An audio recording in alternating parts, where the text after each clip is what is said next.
I'm back. Rhodes Ranch for the Matrixx and Rhodes show. Well, we hope that the real world and Star Wars, Galaxy of Star Wars, would stay separate. But we know since 2012, when Lucasfilm was purchased by the evil empire known as Disney, well, that's when the identity politics and the wokeness came into Star Wars. Well, now it seems that Tony Gilroy, who we had a fraction of hope for, who helped write Rogue One, which was arguably, along with The Mandalorian, the two best properties that Disney has offered since they got a hold of Star Wars, would possibly, and the trailer looks good for Andor, would possibly come through and we would miraculously have a good show. I think in part, and Matrixx brought this up to me, you know why Rogue One was good or why The Mandalorian was good? It's because they're playing with characters we don't know and they can't fuck up. That's a good point. That's a good point. Well, oh God, it looks like Andor is supposed to be a take on what Star Wars, Disney Star Wars, believes to be a Trumpian world. That's right, as everybody seems to fear American patriots so damn much, especially the socialist assholes at Disney who are scared of actual real Americans, it seems. Bounding into comics, good God. Fiona Shaw describes new Star Wars series Andor as a great scurrilous take on the Trumpian world. In other words, let's just be real, the Empire is supposed to be Trump and all the Trump supporters, and the rebels are supposed to be the good guys, I guess. I don't know. For Christ's sakes. I mean, we can't keep the Star Wars galaxy and today's political climate separate? Hell no. Why in the hell would anybody want an actual separation, an actual break from the real world when they sit down to consume a show? I mean, my God, these studios do not seem to get that. We don't want the real world, and we don't want our fantasy. We don't want our sci-fi connecting with our political climates today. Christ.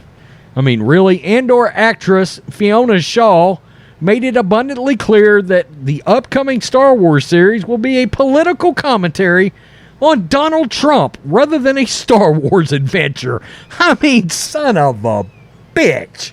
I know I'm cussing a lot in this video, but I mean, my God, Disney is a train wreck. Kathleen Kennedy has to be ungodlessly the worst studio president, head of any studio anybody has ever seen. I mean, just because you went and got coffee for Steven Spielberg at one time doesn't mean you should be leading anything, it seems. It's unbelievable. Andor is described by Lucasfilm as a series that, quote, explores a new perspective from the Star Wars galaxy, focusing on Cassian Andor's journey to discover the difference he can make. The series brings forward a tale of burgeoning rebellion against the Empire and how people and planets became involved. That actually sounds decent so far. It's era filled with danger, deception, intrigue, where Cassian will embark on the path that is destined to turn him into a real rebel hero. Okay. The series is created by showrun by Tony Gilroy, who wrote Rogue One, a Star Wars story, and Michael Clayton as well. He wrote the Bourne trilogy and Bourne Legacy. So far, so good. Shaw, who plays a character named Marva, spoke with Empire about the upcoming series, telling them Tony Gilroy has wrote a great scurrilous take on the Trumpian world. I do wonder if this actress just sat down and said that because she's hoping, or she wants to turn this show into that, or did Tony Gilroy literally sit down and Kathleen Kennedy literally sat down with this in mind? It would not shock me if they literally sat down with this in mind. Our world is exploding in different places right now. People's rights are disappearing, and Andor reflects that. In the show, the Empire is taking over, and it feels like the same thing is happening in reality too, she explained.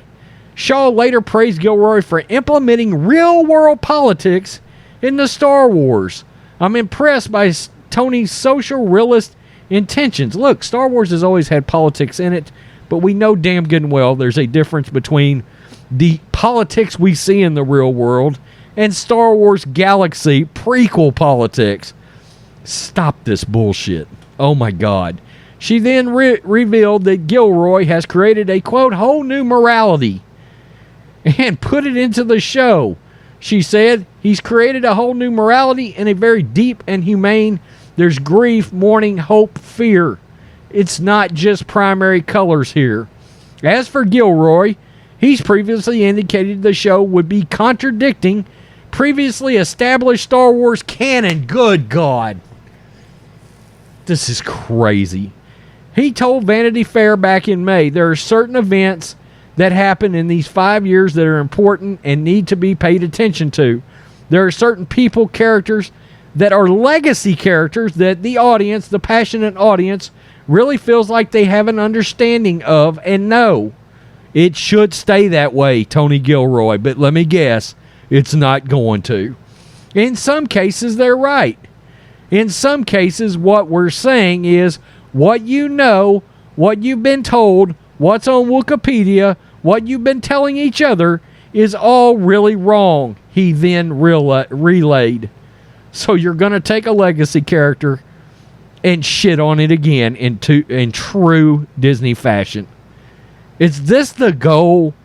To destroy any character that Star Wars fans have any connection to and feel like they do know? I mean, Luke Skywalker, Boba Fett, Obi-Wan Kenobi, Han Solo. I mean, this is pathetic. This is ridiculous. Gilroy then added, quote, it's upside down or it's sideways or it's the opposite of what you thought was true. Why not just give the audience what the audience really wants? Why is this so hard? I mean, why is this so hard? You got a bunch of people sitting in a room, in a boardroom together, and you're trying to outthink the room. And there was no point to ever doing that with Star Wars. Or it's the way more interesting than you have ever thought. Or that's a lie, or there's a reason for it. I would say that there's some surprises in store. He then specifically referenced Mon Mothma and her role in the 4th episode of the show. I bet that when the episode 104 plays, when Mon Mothma finishes the episode, that there'll be people tweeting about Mon Mothma. Because you should be writing a show with the idea that people are going to be tweeting about it. The absolute worst people on the planet, which is on Twitter, should be tweeting about it. That's your goal. That's your problem. That's always been Disney's problem. That's the people you want to satisfy, the very small minority of Star Wars fans that likes this total and complete shit you've been shelling out since 2012. Gilroy would further detail that the show is aimed at a passionate Star Wars fans, explaining the really passionate Star Wars community. All those people have a lot of people in their lives that are Star Wars hesitant or Star Wars averse or Star Wars reluctant. Their roommate, their husband, the guy at work, whatever. However, he notes, I mean, I want my wife to be watching this show. She couldn't care less. She's not that interested. She hasn't been interested in it for the last 2 years. But my goal is, she really is like, oh my God, I've got to see the next episode without losing anybody. It's really about enhancing what we have. So you're writing a show. By the way, this premieres August 31st with 3 episodes.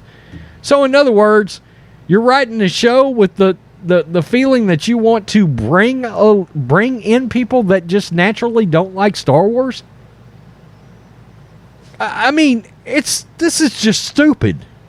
It's past the point of stupidity with Disney. It's crazy. I want to target my wife with this show who doesn't give a rat's ass about Star Wars. How about actual true Star Wars fans? Not those weirdos with purple hair on Twitter. Actual Star Wars fans. How about giving shows to them that they're going to like? I mean, my God, I will say this. At least Favreau and Filoni try. At least they try. Now, sometimes they give too much creative leeway, like they did with Boba Fett. And, word has it, Favreau's not happy with how Boba Fett turned out. He's not. But this is crazy. We want to target people that aren't Star Wars fans, and we want to satisfy the people on Twitter so they'll tweet about it. That makes all the sense in the world as to why Star Wars is burning in ruins like Anakin's legs on Mustafar. It makes a lot of sense. You're trying to please exactly the wrong people that want to consume Star Wars. Not the people that go out and actually buy merch and all this sort of stuff or